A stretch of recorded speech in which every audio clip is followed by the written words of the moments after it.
Everyone,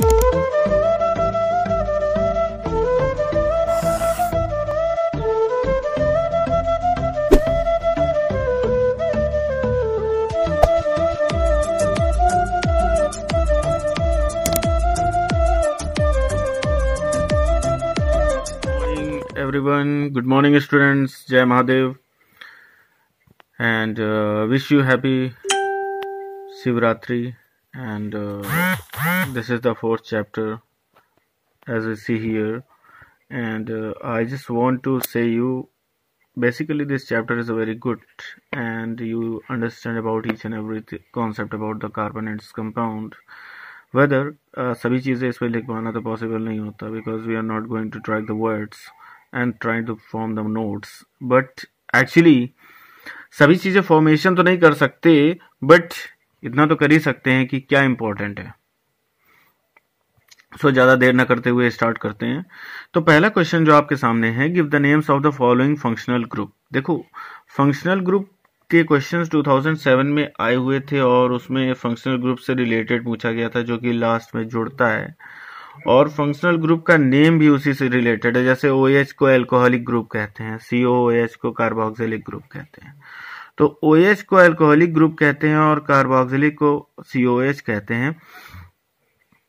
इसी तरह aldehydic group भी CHO आता है, ketonic group C double bond O आता है.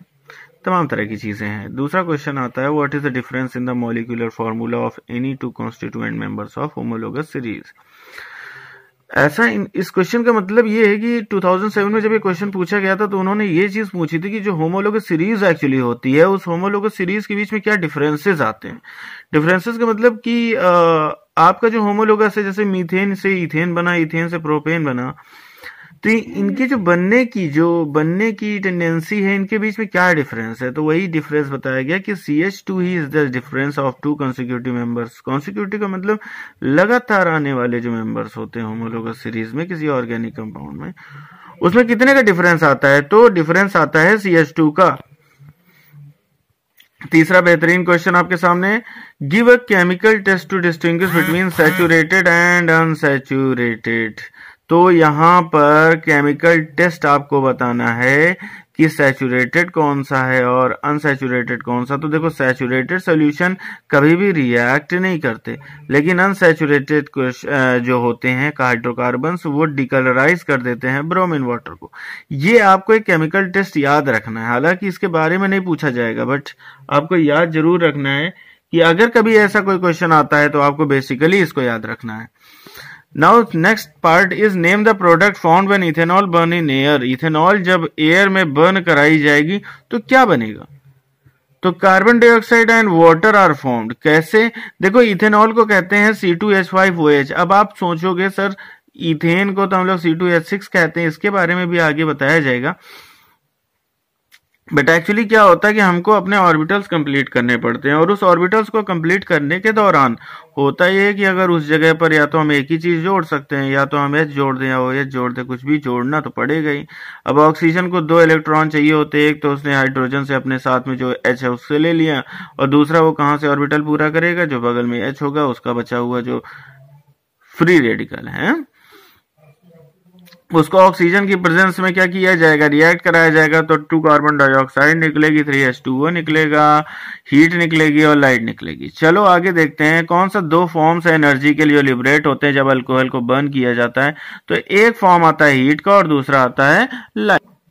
अब बात आती है नए वाले पार्ट की कि why is the reaction between methane and chlorine considered a substitution reaction. देखो इसको सब्स्टिट्यूशन रिएक्शन क्यों कहते हैं, उसका रीजन है क्योंकि जो क्लोरीन का एटम होता है वो किसकी जगह ले लेता है, H की जगह ले लेता है मीथेन में, और क्या बना देता है, क्लोरोमीथेन. इसीलिए इसको सब्स्टिट्यूशन रिएक्शन या फिर डिस्प्लेसमेंट रिएक्शन कह सकते हो. CH4Cl2, यहाँ पर एक हाइड्रोजन चला गया और एक क्लोरीन ने इसकी जगह ले ली, तो यहाँ हो गया CH3Cl. अब यहाँ पे आप मीथेन कहो या चाहे मेथिल कहो, बात एक ही है कि CH3 मिथिल हो गया. तो क्लोरोमिथिल ये हेलो एल्केन्स टाइप का एक फॉर्मूला बनता है, और साथ में क्या निकल जाता है, एक एसिड निकल जाता है HCl. नेक्स्ट वाले क्वेश्चन पे आते हैं. तो क्यों covalent compound generally poor conductor होते हैं, because they do not form ions. Covalent compound form नहीं करते आयंस, आयनिक आयंस आयनिक बॉन्डिंग नहीं होती उनके बीच में, तो कोवेलेंट क्या होते हैं, ये फॉर्म करते नहीं है आयंस। चलो इस कंपाउंड के बारे में, इस कंपाउंड को कहा जाता है प्रोपेनोन। अब बात आती है ओन क्यों कहा गया। देखो इसमें सी डबल बॉन्ड ओ जुड़ा हुआ है, C double bond O ketonic group का होता है, और कीटोनिक ग्रुप में जो सुफिक्स लगता है, थोड़ा सा आसानी से बात करें तो सुफिक्स का मतलब होता है किसी के नेम के लास्ट में जो चीजें लगती हैं उसका नाम होता है। अगर वो कीटोन से जुड़ा हुआ है तो उसके लास्ट में ओन यानी कि वन लगे होगा, उसको हम लोग ओन कहते हैं। अब वन लगेगा तो उसका भी एक समझने का तरीका है कि सी डबल बॉन्ड ओ बीच में रहना चाहिए, उसके इस साइड पे और इस साइड पे कोई एल्काइल ग्रुप होना चाहिए। जैसे CH3 है, इधर भी CH3 है। अब ये कैसे जानेंगे सर ये कौन सा होमोलोगस सीरीज में, तो देखो इसमें होता ये है कि आपको कार्बन गिनने होते हैं, number of carbon, methane, ethane, propane, 3 हो गए कार्बन। अब प्रोपेन तो है ही है और ये ओन लगाना है हमको आगे, तो प्रोपेन ओन, तो प्रोपेनोन हो गया। इतना कठिन नहीं है, आप आराम से इसको यूज कर सकते हो और आराम से फॉर्मेशन भी कर सकते हो चीजों की। कौन सी गैस इवॉल्व होती है जब इथेनिक एसिड को सोडियम कार्बोनेट के साथ मिलाते हैं, तो सीधी सी बात है सोडियम Na2SCO3। तो इसमें क्या होता है, इसमें आपका जो है इथेनिक एसिड के साथ मिलने के बाद कार्बन डाइऑक्साइड की गैस इवॉल्व करता है। अच्छा, what is the valency of carbon इस कंपाउंड, तो कार्बन टेट्रावैलेंट है। देखो कार्बन के 4 ऑर्बिटल्स खाली होते हैं, 4 इलेक्ट्रॉन उसको चाहिए होते हैं, तो वो क्या करता है, कोवेलेंट बॉन्डिंग फॉर्म करता है, इसीलिए उसको टेट्रा कहते हैं। Tetra means 4 covalency. चलो नेक्स्ट पार्ट पे आते हैं। Why are the organic compound present in such a large atom, because self linking property होती है। इस प्रॉपर्टी को हम लोग कैटिनेशन प्रॉपर्टी कहते हैं। कैटिनेशन प्रॉपर्टी का मतलब होता है कार्बन की एक चेन बना देना। अब वो चेन ब्रांच्ड में हो, वो चेन कॉम्प्लेक्स आइसो में हो, या वो चेन जो है सीधी स्ट्रेट चेन, नॉर्मल चेन हो, एन चेन हो, उससे नहीं फर्क पड़ता, ठीक है। What would be the electron dot structure of carbon dioxide which has formula CO2, तो भाई साहब ये है कार्बन। हाँ तो ये कार्बन जो होता है ना, कार्बन के साथ क्या होता है, देखो कार्बन है तो कार्बन को 6 माना जाता है ना। अब देखो hydrogen, helium, lithium, beryllium, boron, carbon, तो उसका एटॉमिक नंबर 6 है। 6 का मतलब 2 तो अंदर के फर्स्ट ऑर्बिटल में भर गए, ठीक है, इलेक्ट्रॉन 2 हमने भर दिए के वाले ऑर्बिटल में। अब के बाद जो बचे हुए 4 हैं, तो कार्बन को तो कहा ही जाता है ना टेट्रावैलेंट। अब उसको 4 चाहिए, कैसे भी चाहिए, वो एक कोवेलेंट फॉर्मिंग करना चाहता है।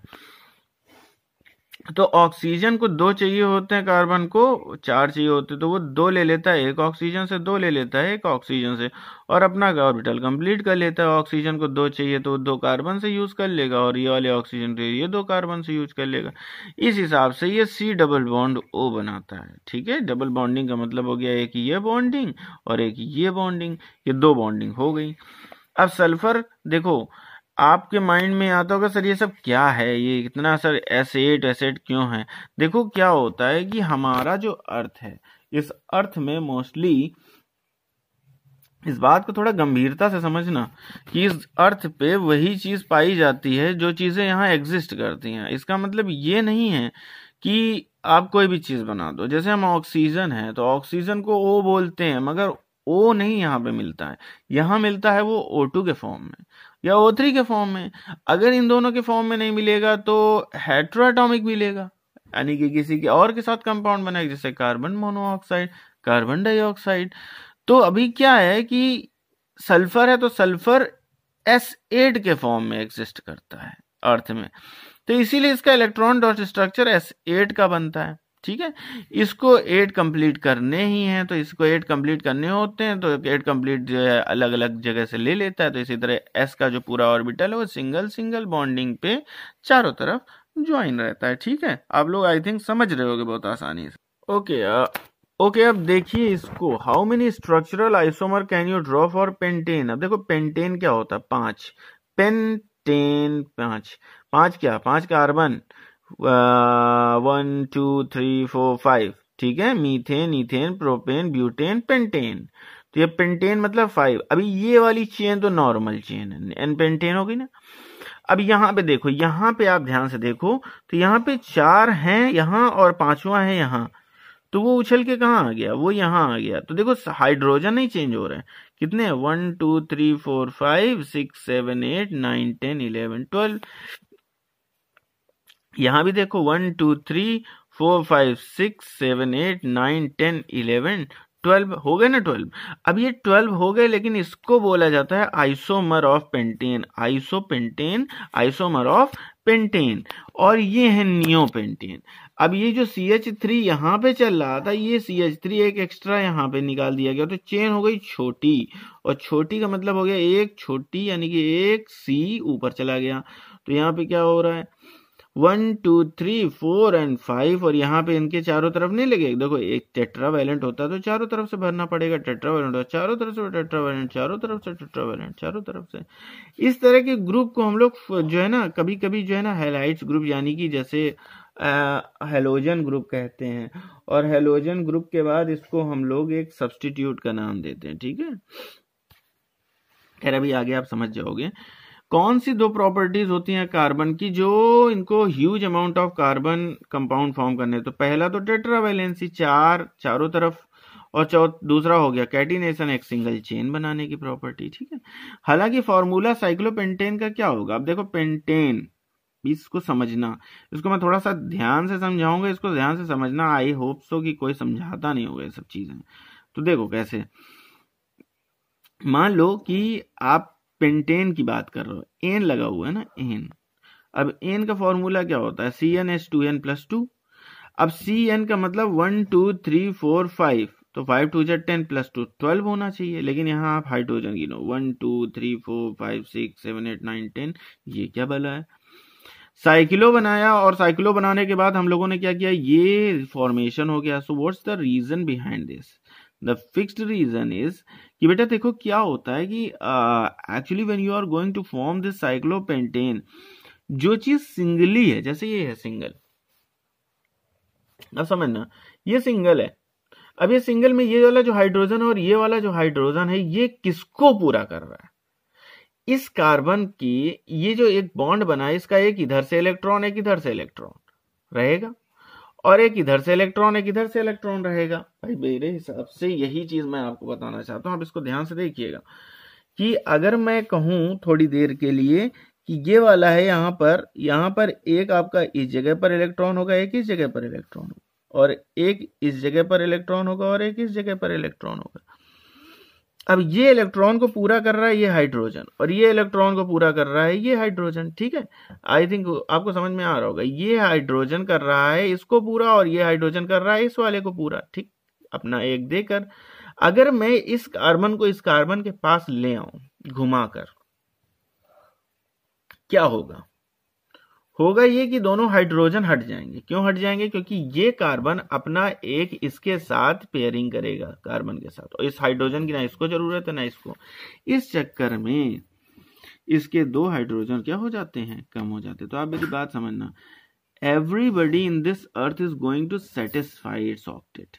So for satisfying this octet, if the octet is complete in a simpler form in cyclopentane अगर इससे ही satisfy हो रहा है, then there is no need to form the bonding of two extra hydrogen.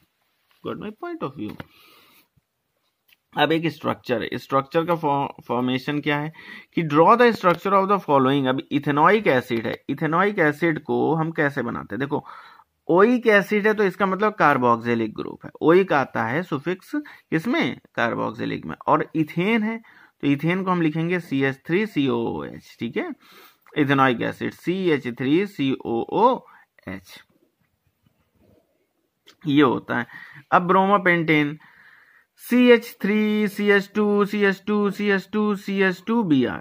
अब bromo, methane, ethane, propane, butane, pentane. अब यही तो सोच रहे हो ना, पेंटेन तो यहाँ लग गया, और ब्रोमो क्या है, फंक्शनल ग्रुप है, तो ब्रोमो पेंटेन। अब ये देखो ब्यूटेनोन, ओन का मतलब ये देखो का जुड़ा हुआ है ना कीटोनिक ग्रुप, ठीक है। अब methane, ethane, propane, butane, 4 carbon है तो ब्यूटेन और ओन लगा देना, बस काम खत्म। हेक्सेनल मीन्स Al किसके साथ लगता है, एल्डिहाइड ग्रुप के साथ, methane, ethane, propane, butane, pentane, hexane, hexanal, CHO लगा हुआ है ना, CHO, तो ये होगा अल, ठीक है। अब ये देखो 3 स्ट्रक्चर ऑफ ब्रोमोपेंटेन की। पहला ब्रोमोपेंटेन सिंगल चेन, दूसरा ब्रोमोपेंटेन यहाँ पर सेकंड नंबर पे लगा दिया, तीसरा थर्ड नंबर पे लगा दिया। भाई देखो यहाँ पे फर्स्ट नंबर पे ब्रोमो लगा था 1 ब्रोमोपेंटेन, यहाँ पे सेकंड नंबर पे लगा हुआ था तो 2 ब्रोमोपेंटेन, यहाँ पे थर्ड नंबर में लगा था, चाहे इधर से इधर की तरफ जाओ चाहे इधर से इधर आएगा थर्ड में ही, तो 3 ब्रोमोपेंटेन। सही है ना मेरी बात। नेक्स्ट पार्ट देखते हैं कि इनमें से which of the following of the compound, देखो इसमें लिखा हुआ है CH3 CH2 Br। अब कार्बन गिन लो, 1 2 कितना है 1 2 ना, मीथेन इथेन, इथेन हो गया। अब इथेन है तो इथेन तो आप लिख ही दो और साथ में ब्रोमो लिख दो, ठीक है। इसमें क्या लिखा हुआ है, CHO लगा हुआ है और यहाँ पे H लगा हुआ है, ठीक है, मीथेन नल, मीथेन अल। इसके बाद यहाँ पे कितने कार्बन, 1 2 3 4 5 6 कार्बन है, हेक्सेन हो गया। और ट्रिपल बॉन्ड लगा हुआ है तो आइन हो गया, एन इन आइन, ठीक है। अब आते हैं, what is the conversion of ethanol to ethanoic acid in oxidation reaction. Conversion of ethanol into ethanoic acid is oxidation reaction, अभी पीछे बताया था। Because addition of oxygen is a substitution reaction. Oxygen is added to ethanol, oxygen is added to ethanol by oxidizing in presence of the catalyst alkaline KN104 और acidified K2Cr2O7। तो इससे बनेगा क्या, acetic acid यानी कि CH3COH, इसको ethanoic acid कहते हैं, ठीक है। A mixture of oxygen and ethene is burnt in welding। अरे वही जो आप वेल्डिंग कराते हो। Can you tell me the mixture of the ethene and the air is not used? Actually, a mixture of the ethene and the air is not used for welding because the burning of the ethene is produced in a shooting flame due to the incomplete combustion, which is not enough to melt the metal for the welding। वो तुरंत ही पिघल कर क्या हो जाता है, दूसरे में जाके कन्वर्ट यानी कि दूसरे के ऊपर आके अंडरगो हो जाता है। तो इस वजह से क्या होता है कि ऑक्सीजन जो होता है वो पूरी तरह से उसको बर्न नहीं कर पाता। आते हैं नेक्स्ट पार्ट पे, name the carbon compound which on heating with excess of concentrated sulphuric acid at 443। तो देखो ये है इथेनॉल। इथेनॉल क्या करता है, कंसंट्रेटेड H2O। याद रखना इथेनॉल को हम 443 डिग्री केल्विन पे करेंगे तो बनेगा क्या, CH2 डबल बॉन्ड CH2 और H2O अलग हो जाएगा, ठीक है, ये बनेगा। इसको हम लोग क्या कहेंगे, मीथेन इथेन, इथाइन, इथाइन नहीं इथीन। आइन होता है ट्रिपल बॉन्ड और ethene double bond. Next, name the compound found when ethanol is warmed with ethanoic acid, CH3COH C2H5OH। अब देखो यहाँ ईस्टर फॉर्मेशन है भाई साहब, इसको ध्यान से देखना, इसी को स्ट्रिफिकेशन कहते हैं। स्ट्रिफिकेशन क्या होता है, देखो ऐसे बनेगा, CH3 इधर लगा हुआ, C2H5 इधर लगा हुआ, CH3 भी लगे, it's not a problem. CH3 इधर लगा, CH3 इधर लगा। अब जैसे C डबल बॉन्ड हो कीटोन आता था ना, वैसे COO आ जाए तो ये हो जाएगा स्ट्रिफिकेशन, इथिल इथोनेट और प्लस H2O वाटर निकल गया। एक स्ट्रक्चर यहाँ पे देखते हैं CH3COH का, तो ये है CH3 और C डबल बॉन्ड OH, ठीक है।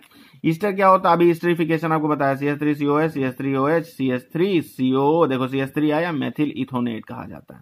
क्या कहा जाता है, मेथिल इथोनेट। ये हो गया ईस्टर और साथ में वाटर। चलो नेक्स्ट। अच्छा, how many parts of hydrocarbon, hydrocarbon के कितने पार्ट्स होते हैं, अगर क्वेश्चन आ जाए तो आप क्या लिखोगे, हाइड्रोकार्बन में 3 पार्ट होते हैं, एक होता है सैचुरेटेड, दूसरा अनसैचुरेटेड, तीसरा एरोमेटिक। सैचुरेटेड में क्या होता है, एल्केन्स, अनसैचुरेटेड में एल्काइंस और एल्कीन्स, और एरोमेटिक में बेंजीन आ जाता है। अब सैचुरेटेड के बारे में जरा समझ लो, फॉर्मूला क्या होता है सैचुरेटेड का, CnH2n+2 नंबर ऑफ कार्बन होता है, का मतलब जैसे कि देखो n इज इक्वल टू 1 लिखा, तो 1 लिखा तो मतलब C का 1 आ गया, और यहाँ पे 2 1 जा 2, 1 है ना n का मतलब, तो 2 1 जा 2 + 2 यानी कि 4, तो आ जाएगा CH4, ठीक है। इसको मीथेन कहेंगे, इथेन को C2H6 कहेंगे, और इसका नेम्ड क्यों आता है, इसको कहते हैं एल्केन, ठीक है। होमोलोगस सीरीज ये है, जैसे methane, ethane, propane, butane, pentane, hexane, heptane, octane, nonane, decane. n is equal to 1 methane, n is equal to 2 ethane, n is equal to 3 propane, n is equal to 4 butane, n is equal to 5 pentane, n is equal to 6 hexane, n is equal to 7 heptane, n is equal to 8 octane, n is equal to 9 nonane, n is equal to 10 decane. सही है ना, C10H22।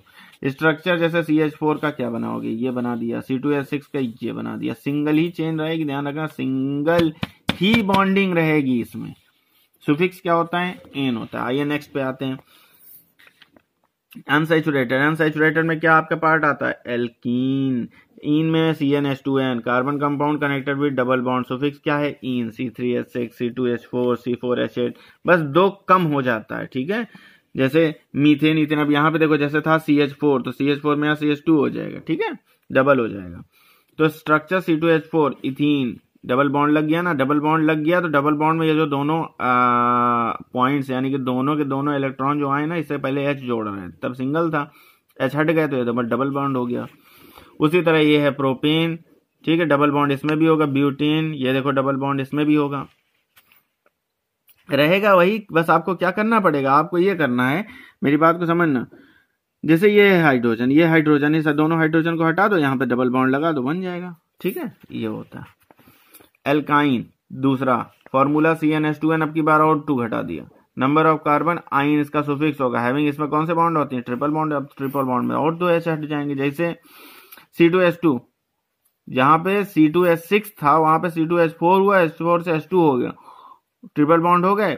पहला ऊपर वाले जो 2 point है, ऊपर के 2 हाइड्रोजन, नीचे वाले 2 पॉइंट है, नीचे के 2 हाइड्रोजन, जब वो दोनों हटा दिए गए चारों, 2 बॉन्ड और बन गए।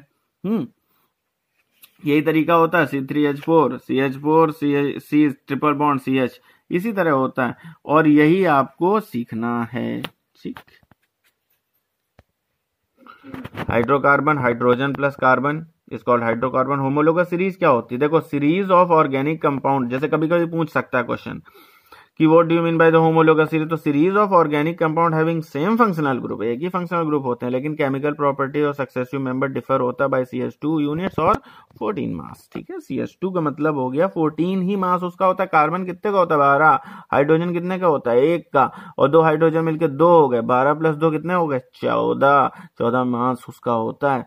खैर, आपके सामने एक वीडियो अभी मैं डाल दूंगा, और उस वीडियो में आप ध्यान से देखिएगा कि जो वीडियो है वो आपको होमोलोगस सीरीज के बारे में बताएगा। The element carbon is like a treasure box. It holds various interesting mysteries. One such unique concept is that of the homologous series. What does it mean? Let's understand this in detail. Let us get to know the concept by breaking it into 2 parts: homologous and series. One thought we might have is that it refers to some series having similarities. Is it true? Yes, absolutely. In the first part, the word homo refers to same. So in the case of homologous series, we will have compounds that have something in common. But what is common? Here we are referring to the common functional groups. What about the next part, that is series? For being in the list of homologous series, the compounds need to occur in a sequence. That means they will occur in succession. And what do we mean by this? Let us consider the simpler alkanes like methane, ethane, propane and butane. Are they in succession? You may say yes. They occur one after the other. But what exactly makes them successive to each other? To understand this, first tell me what is the molecular formula for each. The molecular formula of methane is CH4. That's right. Ethane is C2H6. And propane is C3H8. And how is butane expressed? Its molecular formula is C4H10. Now what will happen if I add CH2 to the molecular formula of methane? It gives me C2H6, right? That is ethane. And if I add CH2 to the molecular formula of ethane, does that give me propane? Yes.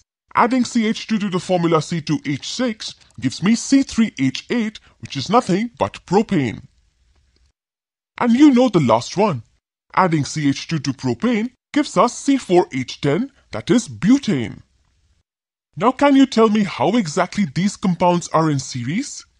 Yes, they are in succession. And what is the common functional group among these compounds? Needless to say, it's an alkane. That means the compounds here will have the same general formula. For example, in this case, the general formula for alkanes is CnH2n plus 2. So all of these compounds show this typical general formula, right? Yes, they do. Even though they have different molecular formulae, the general formula is the same. And we also noticed a common difference between any two successive compounds. There's a common difference of CH2. Now that we've understood the concept, let's define the term homologous series in simple words. It is the series in which the compounds with the same general formula but different molecular formula occur in immediate succession. So the hydrocarbons in the homologous series will have different lengths of carbon chains, but they will possess the same functional group and will occur in succession. Now tell me one thing, if these compounds are in series with the same functional group, don't you think their properties will also be the same? Well, if you said yes, then you are apparently wrong.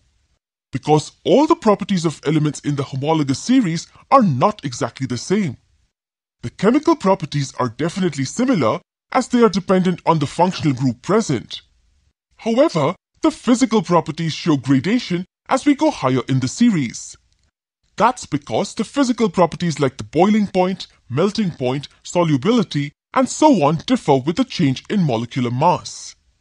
For example, a compound with 10 carbon atoms will have a higher boiling point compared to a compound with 3 carbon atoms. That's because the energy required to break the bonds will be greater. This is how compounds in the homologous series slightly differ from each other in spite of being in a sequence. This was about the concept of homologous series seen in the carbon compounds. What do you mean by the functional group? ये नया है. An atom or a group of atom present in the molecule which largely determines its chemical property is called as functional group. कौन से functional group होते हैं? पहला functional group halo alkanes found by halogen. Halo alkanes का मतलब found by halogen join with alkyl group. जैसे alkyl और chloro को जोड़ दिया या आइडो को जोड़ दिया या ब्रोमो को जोड़ दिया, अभी बताया तो है. क्लोरोमीथेन का मतलब CH3Cl, क्लोरोमीथेन हो गया, या ब्रोमोमीथेन हो गया CH3Br. और ये ब्रोमो मीथेन क्यों? देखो ये होता तो मिथाइल ग्रुप है, लेकिन जब इसके साथ जो है नेम आता है तो उसको हम लोग कहते हैं मीथेन. ये क्लोरोप्रोपेन है, ठीक है, ये ब्रोमो प्रोपेन है. चलो आगे बढ़ते हैं. अल्कोहल दूसरा फंक्शनल ग्रुप. अल्कोहल लास्ट में OH लगेगा. OH लगता है तो इसका मतलब अल्कोहल ज्वाइन, जैसे कि अल्कोहल में आपका हो गया मिथेनॉल, इथेनॉल, प्रोपेनॉल, ऑल लगेगा. मिथेनॉल है तो मीथेन क्या है CH3 और साथ में क्या लगेगा OH. ठीक है. उसी तरह एल्डिहाइड हो गया. एल्डिहाइड में CHO होता है join with alkyl group. CHO suffix क्या होगा? अल. मिथेनल, जहां मिथेनॉल है वहां पे मिथेनल. CH3 OH की जगह क्या हो गया? CHO हो गया. चलो नेक्स्ट कीटोन. अब आपको समझाने की जरूरत नहीं. कीटोन में भाई साहब दो चीजें होती हैं, एक तरफ CH3 दूसरी तरफ, दोनों तरफ एल्काइल ग्रुप, बीच में C डबल बॉन्ड. ओ गुड. जैसे CH3 C डबल बॉन्ड वो बीच में है तो इसको कहा जाएगा एसीटोन या बोला जाएगा डाइमिथाइल कीटोन. ठीक है, डाइमिथाइल कीटोन हो गया. एल्डिहाइड. एल्डिहाइड ग्रुप आपको पता है join with alkyl group. I think aldehyde मैंने पहले बता दिया क्या? ओके, दोबारा हो गया क्या? Okay, not actually aldehyde group नहीं है, ये कार्बोक्सिलिक ग्रुप है. Wait a second beta, this one is not aldehyde group, this one is actually a carboxylic group. Carboxylic group. खैर कार्बोक्सिलिक ग्रुप है तो ज्वाइन क्या होता है with alkyl group? Alkyl plus aldehyde. Suffix al नहीं होता, oic होता है. ओइक होता है. Okay, methanol. Methanol HCOOH, HC double bond OH. Butanol, butanol नहीं, मिथेनोइक एसिड. एक्चुअली ये मिथेनोइक एसिड है. ठीक है, और ये भी तुम्हारा ब्यूटेनोइक एसिड है. तो ये ब्यूटेनोइक मिथेनोइक COOH की बात हो रही है तो ओइक लगता है. ठीक है, सॉरी छोटी सी मिस्टेक हो जाती है कभी कभी, तो ये तो मैंने खुद बनाया है इसलिए ऐसा है. तो methanoic acid HCOOH C double bond. आपको समझाने के लिए butanoic acid CH3 CH CH2 COOH और C3H7 COOH. Okay, I hope so ये तो आप समझ. अच्छा, बेसिकली जो बेस्ट पार्ट आता है वो होता है IUPAC नेम. IUPAC का full form international union of pure and applied chemistry. अब इसको आप ध्यान से समझो. देखो किसी भी चीज को आइडेंटिफाई करने के लिए सबसे पहले क्या करते हैं, उसमें नंबर ऑफ कार्बन चेन. पहला पॉइंट है, आपको IUPAC नेम आइडेंटिफाई करने के लिए आपको सबसे पहले कार्बन चेन देखनी पड़ेगी. फिर ये देखना है उसमें ट्रिपल है, सिंगल बॉन्ड है, डबल बॉन्ड है, कौन सा बॉन्डिंग है. फिर इसके बाद आपको देखना है कि वो ब्रांच चेन है या सिंगल चेन है, ये देखना है. इसके बाद आपको देखना है फिर उसमें फंक्शनल ग्रुप की, उसमें प्रीफिक्स और सुफिक्स क्या लगाना है. जैसे कि CH3 CH CH3 CH3. अब यहाँ पे CH3 है तो 1 2 3 मैंने कर दिया. 1 2 3 के मतलब देखो, इसको वैसे तो हम लोग खुद क्या अलग कह सकते हैं कि isobutane, methane, ethane, propane, butane, isobutane कह सकते हैं, आइसोमर ऑफ ब्यूटेन। लेकिन अगर मैं इसको IUPAC नेम के हिसाब से देखो तो 1 2 3 2 नंबर पे क्या लिखा हुआ है, एक सब्स्टिट्यूट है जिसको हम लोग कहते हैं मेथिल। तो 2 methyl methane, ethane, propane, propane लिखेंगे क्योंकि हम लोग जो है ऊपर की गिन रहे हैं और यही एक सिंगल चेन। सबसे पहले आपको लंबी सी चेन देखनी, जैसे इसमें लंबी चेन ये है तो हम देखेंगे methane, ethane, propane, butane. Butane देख लिया, अब CH3 कहाँ लगा हुआ है, सेकंड नंबर पे लगा हुआ है, तो 2 मेथिल ब्यूटेन, या इसको हम लोग कह देंगे isopentane, methane, ethane, propane, butane, pentane. ठीक है, उसी तरह ये है CH3, CH2, CSBr। अब यहाँ पे क्या हो गया, सबसे पहले हमको जो है देखना है फंक्शनल ग्रुप। तो फंक्शनल ग्रुप में आपका 1 नंबर से जो फंक्शनल ग्रुप होता है ये जितना नजदीक होता है वहीं से स्टार्टिंग होती है। तो इसको किया क्या हमने, 1 नंबर लगाया, इसको 2 नंबर, तो 2 नंबर पे क्या है, ब्रोमो, तो 2 ब्रोमो, 3 मेथिल, और आगे methane, ethane, propane, butane. Longest chain ही देखनी है आपको, इसके अलावा कहीं कुछ नहीं देखना, आपको लॉन्गेस्ट ही चेन देखनी है। जैसे कि मैं अभी बता रहा था ना आपको कि आपको ये लॉन्गेस्ट चेन देखनी है, लॉन्गेस्ट वाली ये वाली चेन देखनी है, जो लॉन्गेस्ट चेन होती है इसी के हिसाब से ही होता है सब चीजें। ठीक है बेटा, I hope so you will understand about this chapters and also like, share and subscribe भी किया करो। और आई होप सो इसको और भी लोगों को आप जो शेयर करोगे, उन लोगों के लिए भला हो जाएगा। So thank you for joining and be good and be practical with your knowledge and also you have to be keep your work hard। बहुत ज़्यादा दिन नहीं बचे हैं, बट आपको क्या है, आपको बस बेहतरीन तरीके से इसका यूज़ करते हुए, अपने साथ भी पढ़ते हुए अपनी चीज़ों को और अब बहुत अच्छे मार्क्स लाने। ओके, थैंक यू बेटा, थैंक्स अ लॉट।